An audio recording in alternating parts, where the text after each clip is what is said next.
આણંદની કામધેનુ યુનિવર્સિટીના સર્જરી વિભાગે એક મહત્વપૂર્ણ સિદ્ધિ પ્રાપ્ત કરી છે. તો તબીબોની ટીમે ગુજરાતના પ્રથમવાર 11 મહિનાની સગર્ભા ઘોડીનું સર્જરી કરી સિઝેરિયન ઓપરેશન કરી જીવ બચાવ્યો છે. તો આ કિસ્સો બોટાદ જિલ્લાના સ્વપાલક જીતુભાઈ ધાંધલના 11 મહિનાની સગર્ભા ઘોડીનો છે અને સ્વપાલકનું કહેવું છે કે ઘોડીને પેટમાં દુખાવાના લક્ષણો જણાયા હતા અને અશોક રોલિંગ પદ્ધતિથી આંટી ખોલવામાં સફળતા ન મળતા ઘોડીનો જીવ બચાવવા માટે તાત્કાલિક સિઝેરિયન ઓપરેશન કરવું જરૂરી બન્યું હતું. તો પશુપાલકની સંમતિ બાદ ડોક્ટર જિગ્નેશ વડાલિયા અને તેમની ટીમ દ્વારા ખતરનાક ઓપરેશનને પાર પાડવામાં આવ્યું હતું. તો આ ઓપરેશનમાં 3 થી 4 કલાકની ભારે જહેમત ઉઠાવી હતી. અનંતે ડોક્ટર રોહિત ગોસાઈ, ડોક્ટર અનુપ પટેલ અને ટીમના ડોક્ટરની મહેનતોથી ઘોડીનો જીવ બચી ગયો હતો અને વધુમાં ઓપરેશનના સમયે ઘોડીને 11 દિવસ સુધી નિષ્ણાંત ડોક્ટર રોહિત ગોસાઈ અને ડોક્ટર અનુપ પટેલની તબીબી દેખરેખ રાખવામાં આવી હતી. તો આજે 12મા દિવસે તેની તબિયતમાં સુધારો દેખાતા ઘોડીને રજા આપવામાં આવી હતી અને આ સફળ સર્જરીથી ગુજરાતમાં અશ્વપાલકોમાં ખુશીની લહેર ફેલાઈ ગઈ છે. બે રીતે ઊભી થતી હતી ને એવું બધું કરતી, પણ ત્યાં અમે 2-4 ડોક્ટરને બતાવ્યું તો ત્યાં કઈ રિકવરી આવી નહીં. પછી બધા ડોક્ટર ત્યાં અમારે હતા એમનું કહેવાનું એવું હતું કે ભાઈ તમે આણંદ વયા જાઓ યુનિવર્સિટીમાં, એમ ત્યાં વડાલિયા સાહેબને ગોસાઈ સાહેબની છે એટલે તમને ત્યાં સારવાર મળી જશે સારી એમ. એટલે એમ તરત ને તરત રાતે રવિવાર હતો, રાતે પોગી ગયા અહીંયા આવીને સારવાર કરી. સવાર પીડ્યું એટલે ચેક કરી તો ગર્ભાશયની આંટી, સાહેબે મને એવું કીધું કે ગર્ભાશયની આંટી છે એમ. તો ઓલી પલટીઓ મરાવી પણ કાંઈ આંટી ખુલી નહીં. એટલે સાહેબે મને બોલાવીને કીધું કે હવે અમે સીઝર સિવાયનો કોઈ બીજો ઉપાય છે નહીં એમ. એટલે હું સર્જરી માટે તૈયાર થઈ ગયો, કરી નાખો બરોબર. એટલે સીઝર કરી નાખ્યું કમ્પ્લીટ એમ બરોબર. એક પણ મિનિટે એવી નહીં ગઈ હોય કે એવડે ઘોડીથી દૂર રહ્યા છે એમ. કોક નહીં ને કોક તો હાજર છે, રાતે 12 વાગે 2 વાગે ગમે ત્યારે એમ. અને ઘોડી અત્યારે જીવે છે એ મોટો ફાયદો છે. ગુજરાતમાં પહેલો કિસ્સો છે. આમાં મોટા ભાગે જે ઘોડીને સર્જરી કરવામાં આવે છે તો જીવતી નથી, તો શું કેવું આ પેરિયમ? હવે એ બીજા તો સીઝર તો આપણે જોયા નથી, પણ ટૂંકમાં મારી ઘોડીનું સીઝર સક્સેસ છે વડાલિયા સાહેબની ગોસાઈ સાહેબની મોટી મહેનતથી એમ.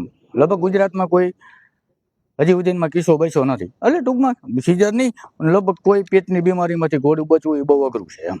હાજી, હું છું doctor Jignesh Vadaliya, associate professor અને હેડ સર્જરી વિભાગ, પશુ ચિકિત્સા અને પશુપાલન મહાવિદ્યાલય, કામધેનુ યુનિવર્સિટી, આણંદમાં. જી, આપણે ત્યાં એક ઘોડીનું ઓપરેશન કરવામાં આવ્યું છે. કહી શકાય કે ગુજરાતમાં પ્રથમ એવી આ ઘોડી છે કે જે ઓપરેશન બાદ જીવિત રહી શકી છે. શું છે સમગ્ર મામલો? હાજી, હવે બોટાદ તાલુકાના વતની શ્રી જીતુભાઈ ધાધલ પોતાની ઘોડી લઈને 11 તારીખે રાત્રે અહીંયા આવેલા કે એની ઘોડીને ત્યાં પ્રાથમિક સારવાર આપી છતાં પણ રિકવરી નથી અને કોલિકના ચિહ્નો એટલે કે પેટ તોડા કે પેટમાં દુખાવાના ચિહ્નો છે. તો એ ઘોડીને ચેક કરતા ગર્ભાશયમાં આંટી માલુમ પડેલી. તો ત્યારે અમે સાંજે પ્રાથમિક સારવાર આપી. બીજા દિવસે ઘોડીનું રોલિંગ પણ કર્યું કે જો આંટી ખુલી જાય તો સિઝેરિયન કરવું પડે નહીં.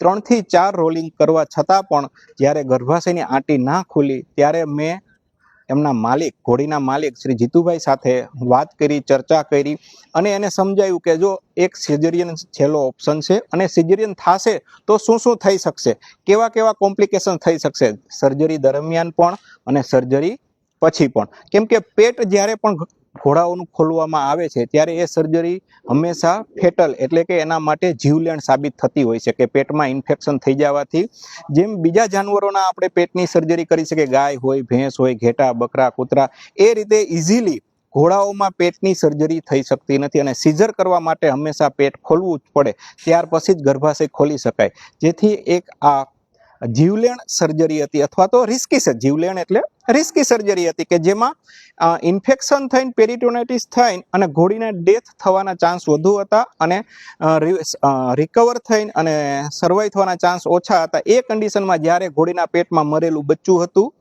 અને ઓનર પણ તૈયાર થઈ ગયા, મેં અને મારી ટીમે doctor Gosai, doctor Foram Asodiya, doctor Anup Patel, doctor Arnold, અમે બધાએ સાથે મળીને અને બીજા પીજી સ્ટુડન્ટ અને અમે બધાએ સાથે મળીને 3 થી 4 કલાક ચાલેલી આ જટિલ સર્જરી કમ્પ્લીટ કરી. મરેલી વછેરી ઘોડીના પેટમાંથી કાઢી, ત્યાર પછી ઘોડી રિકવર થઈ અને આજે 10 થી 11 દિવસથી આ કન્ટિન્યુઅસ સવાર સાંજ એનું મોનિટરિંગ થાય છે, એમને સારવાર થાય છે, એમના દરરોજના દરરોજ બ્લડ રિપોર્ટ પણ કરવામાં આવે છે અને આજે ઘોડીને કોઈ પણ પ્રકારની પ્રોબ્લેમ નથી. આજે એના પેટે લીધેલા ટાંકાઓ પણ બધા કાઢી નાખવામાં આવ્યા છે. ઘોડી કમ્પ્લીટ રિકવરી છે. આવતીકાલે અમે ઘોડીને રજા આપી દઈએ છીએ કે ઘોડી એના પોતાના તંદુરસ્ત રીતે પોતાના ઘરે ફરી પાછી જઈ શકશે. સમગ્ર ગુજરાતમાં આ રીતનો પ્રથમ કિસ્સો ગણાય કે ઘોડી ઓપરેશન પછી જીવી શકે છે? જી, આપણે જોવા જઈએ તો ગુજરાતનો આ પ્રથમ કિસ્સો છે. કેમ કે ઘણી બધી જગ્યાએ ઘણી બધી વખત સિઝેરિયન કરવામાં આવ્યા છે પણ ઘોડી જીવતી નથી. ત્રીજા, ચોથા કે પાંચમા દિવસે ઘોડીનું ડેથ થઈ જતું હોય છે. જ્યારે આપણા કિસ્સામાં કે સિઝેરિયન કરેલી ઘોડી આજે કમ્પ્લીટ જીવે છે, કમ્પ્લીટ રિકવર પણ થઈ ગઈ છે અને સાજી નરવી કમ્પ્લીટ ખાઈ પીએ અને આવતીકાલે એ પોતાના ઘરે જશે. BS9 ટીવી ન્યૂઝ સાથે જિગ્નેશ સોલંકી, આણંદ.